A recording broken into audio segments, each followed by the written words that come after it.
One of the things I love most about horror movies is their ability to contextualize themselves in any era. The horror genre reflects the events of the current world they're being made in, and you can see that since movies were being made.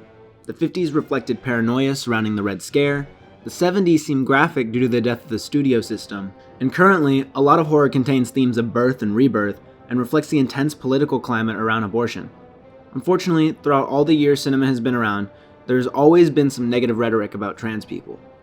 As transphobia has been injected into the media we consume, and the horror genre has definitely preyed upon those transphobic ideas. With the help of queer theorists Juulia Serano, Adrienne and Robert McRuer, I will break down horror movies' infatuation with coupling transness and mental illness, and why that is such a prevalent theme in horror. And even though these three flicks approach their killers differently, they still manage to unify in pushing transphobia. Trigger warning for everything ahead, and spoilers for Psycho, Sleepaway Camp, and The Silence of the Lambs. Juulia Serano wrote a book in 2007 about her experiences as a trans woman called Whipping Girl. The Trans Manifesto introduces the concept of trans misogyny, the idea that intersecting forms of oppression, specifically transphobia and sexism, come together to oppress trans women in more ways than just one. Whipping Girl redefines and separates her lived experience from transness as a whole. According to her, most of the anti-trans sentiment that I have had to deal with as a transsexual woman is probably better described as misogyny. Trans women don't only have to face the idea of their emasculation as they transition, but those who are supposed to be their in-group reject them because they are seen as infiltrating the community. And for Serano, this trans misogyny is portrayed in body modification shows on television. The media tends to view trans bodies as a spectacle, viewing the before and after of a transition, never stopping to actually understand a trans woman's experience, just marvel at the idea that something like that could happen. Serano attempts to tell the viewer how this objectification feels. When a student asks her about her dead name or herself before her transition, it denies all the effort and commitment she has put into being a woman. And this identity she has built is stared at in shock, especially when seen through a camera lens and broadcast on cable. Those shocks are on full display with our serial killers in horror movies. Serano's points about people obsessed with understanding the before and after of a transition are most noticeable in slashers' third act climaxes, which need to validate a slasher's insanity by showing the before. For Sleepaway Camp, as Angela Baker stands over Paul's dead body, the counselor who stumbles upon her ignores the fact that she's the killer. He ignores the fact that Angela's a she. God, she's a boy. Is the only thing that comes out of his mouth. The movie pushes the envelope further by not even giving Angela's last moments on screen life. Instead of the actress standing there covered in blood, a statue of her has been swapped in, completing her objectification by literally replacing her with an object. She looks inhuman. Not because of her genitals, but because of the way her mouth hangs open, staring at the two counselors without moving. For Silence of the Lambs, the body modification Serano talks about consistently is denied for Buffalo Bill, over and over and over. Her attempt to complete her transition is denied, and she's been reduced to a moniker. For Bill, we only see the before images that objectify trans bodies. Bill isn't even allowed to have after images, and her insanity has been created by the multitude of rejections of her transness. The only way she thinks she can pursue that transition is by cutting up girls to sew together a dress made of multiple women's skin, literally giving her the body she's always wanted. Serano talks about modification shows, and her words echo the exploitation of Bill as a character on screen. Sex reassignments are all given similar sensationalistic treatments because the subjects cross what is normally considered an impenetrable class boundary. Bill is trying to cross that impenetrable barrier, and she, along with all the other characters in these horror movies, is demeaned and outcast for their attempt to do so. Lastly, Norman Bates of Psycho fame isn't nearly as transitioned as the other two serial killers mentioned.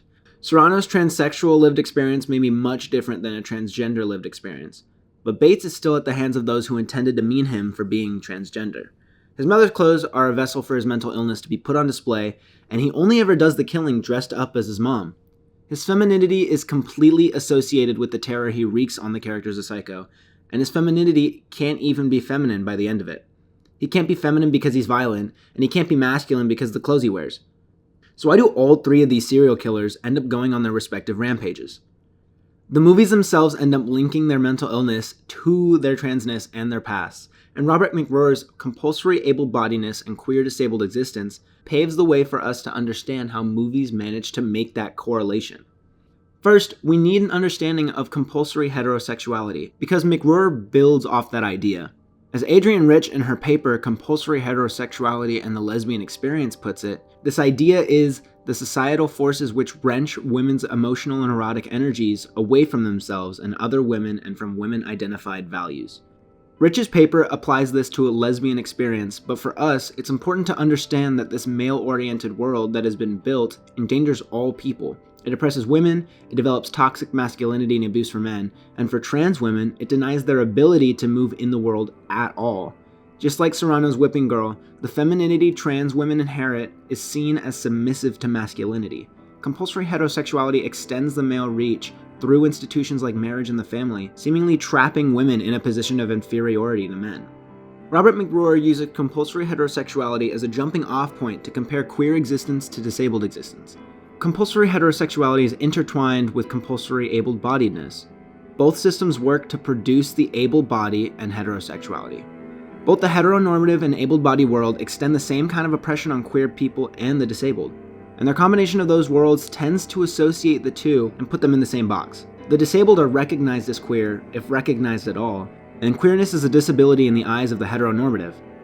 McRuer's paper focuses on physical disability, but the horror genre focuses on drawing parallels between queerness, specifically transness, and mental disability or illness. Psycho, Sleepaway Camp, and Silence of the Lambs, along with a plethora of other films, all have a tendency to portray transsexuality as a mental illness, to the point where it drives trans women to kill.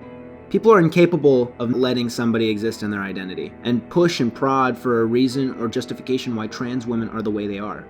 The only reason a man could possibly want to dress up and act like a girl is that he must be mentally unsound, which is a terrible generalization for the community.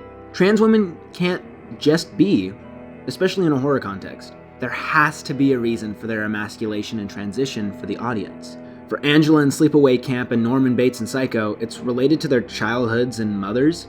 Angela was forced to dress as a girl because of her aunt's wishes, and the abuse Norman Bates sustained from his mother affected his identity long after she died. His mother was a clinging, demanding woman. That set off the jealous mother, and mother killed the girl. For Bill in Silence of the Lambs, her attempt to transition is denied over and over as medical facilities discover some childhood trauma that Bill has. Our Billy wasn't born a criminal, Clarice. He was made one through years of systematic abuse. For some odd reason, motherhood and femininity are what forces these men to transition, and that really speaks to the fragility of compulsory heterosexuality, especially in Hollywood. Femininity is a threat to all of these boys as they're growing up. Movies make the audience believe all of these killers have mental issues because of their transness, not because of the denials of their identities they've continuously received. Horror films pit these girls' unsoundness on the clothes they wear and their weird, antisocial behavior. Queer and disabled existences are meshed into one in these movies, and both are so outside of the heteronormative world that they have to be portrayed as murderers. These trans women are still objectified as bodies, as monikers, and as cold-blooded killers. Their backstories are given a mere glimpse, and their identities are plot twists used to shock the audience, much to the extent of the show Serano's whipping girl discusses. Serano, McRuer, and Rich all provide excellent perspectives to look at the horror genre. Queer theory as a whole remains vital for examining the systems and world that has been built to tear down queer communities, the institution of Hollywood included. Slashers need to think about what makes a serial killer one, and the answer has to change from something uncontrollable like a person's identity or transness. Trans women have garnered more space in filmmaking, but there is still much work to be done to create space and lift up those voices and experience. Movies like I Saw the TV Glow push the horror genre to include and truly realize trans experiences, but others, like the Insidious franchise, still cater to the idea of transsexuality being an illness. There's much work to be done, but these theorists are supporting the queer community and pushing for actual change in the world. Now it's time for movies to do the same.